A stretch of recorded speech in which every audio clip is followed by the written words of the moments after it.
How you doing, friends and comrades? This is the Heart in Harlem Garden, and I am Logan Grendel. My gardening, urban gardening or urban farming, whatever you want to call it, is based on the idea that you can grow a lot of food in pretty small spaces.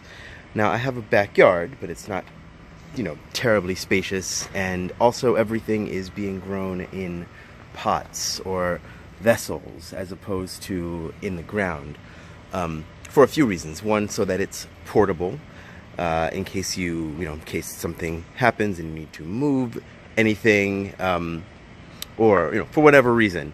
Also, just to show that you can do as much in the city with just a 5-gallon bucket, some good earth, and some natural fertilizer as you can in other places. We should do a lot more growing of our own food in the cities. The city is a food desert, and being so populous, should anything happen, we'll be in a lot of trouble. And we could start today and have not only contribute to reduction in the temperature and also in water runoff by growing more things, but also, be able to trade and make greater community. I've made lots of friends in my neighborhood just by sharing planting tips and extra plants. These plants I got from a buddy of mine down the block who's got a garden. I gave him some eggplants, and he gave me some of these tomatoes. So yeah, it's a great way to get in touch with the people who live around you, and that's really the most important step, and something that we need a lot more of, especially in the city where we're very disconnected from each other. There's too many quick and easy options, and when you are in touch with the people around you, it really helps to keep in mind the fact that there's so much that goes on that you could potentially need each other for. And besides that, it's just kind of good for the spirit. These little eggplants here, they're called Little Prince eggplants. They can be grown in pretty small pots. Here, I'll show you one of my prize ones here. As you can see, the plant is not in a very giant pot. It's just maybe 6 inches deep, not too big around. But you're going to get, this isn't even full size yet. They're going to get to maybe 3 or 4 inches long, not the size of the big eggplants that you usually see, but pretty sizable. Definitely enough for a good meal for a couple people. And oh, here we go. Now this one is in a 5-gallon bucket, so the plant is, as you can see, much bigger and thicker, and is bearing more fruits, including this big one right here. It's a nice one. It's also got these coming in too.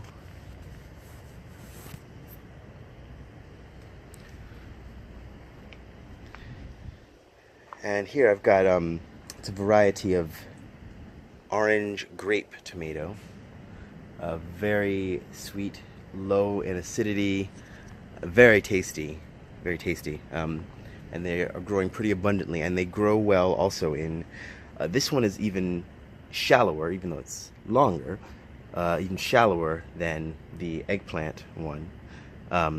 So it's maybe like 5 inches deep, but look at all these plants, and more importantly, look at all the tomatoes that we're getting here.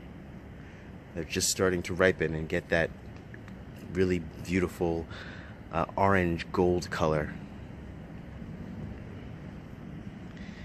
Here we've got some radishes and kale.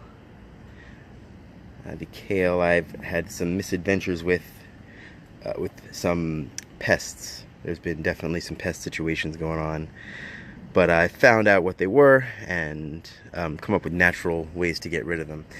The other thing is everything is completely organic soil, and not using any harsh pest treatments. Everything is gentle. Nothing that I would be worried about consuming or putting back into the ground, were it even going into the ground. But it's even more important since I'm going to be reusing the soil in these pots. that I not contaminate them with anything. So my main pest control spray is it's just a mixture of cayenne pepper, vegetable oil, and Dr. Bronner's soap and water. You've got to get the formulation right. I'll post somewhere about that. But once you get the formulation right, you just spray it on maybe once a day, once every couple of days, depending on how concentrated it is, and it will keep the bulk of the bugs off. For some reason, tomatoes and the eggplants, they are nightshades, so the leaves don't get eaten by a lot of the same bugs, but your kale, your collards, the kind of leaves where you actually can eat them, they get just devoured, as you can see here. But that's by a different thing. These were I looked it up, and it's a moth larva. Actually, they look like these little green caterpillars, and once you spot them, you can get rid of them pretty easily. But you can also use a mixture of flour and salt, or even better, diatomaceous earth, to get rid of those guys. And those are both natural and aren't gonna damage your health in any way or damage the soil in any way. Obviously, too much salt can make the soil unusable. Ask I believe the Carthaginians about that one. But anyway, so yeah, this is what we've got here, and it's not enough to feed an entire family or anything like that, but it's just an idea of what can be done. And this is just my first year doing this, so as the years go by, I'll be able to increase my yields and increase the amount of different plants, and also to know what grows best. Some of these are just I'm just trying it out, to see how the plants grow. I don't really think I'm going to be able to cultivate enough of this quinoa here to to really have that as a staple crop, but it's nice to know that it can grow and flourish well just in one of these 5-gallon buckets. So any suggestions, any questions you've got for me, any tips, feel free to send a message. And if you've got any ideas or ways that I might be able to improve my setup, please do let me know. Thanks a lot, comrades, and have a great day.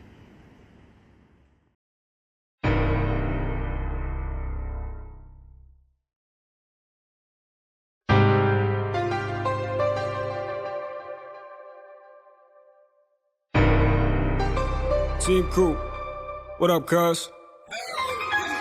Picking up the pieces left from all the old seasons, trying not to cut my fingers as I rearrange the sequence.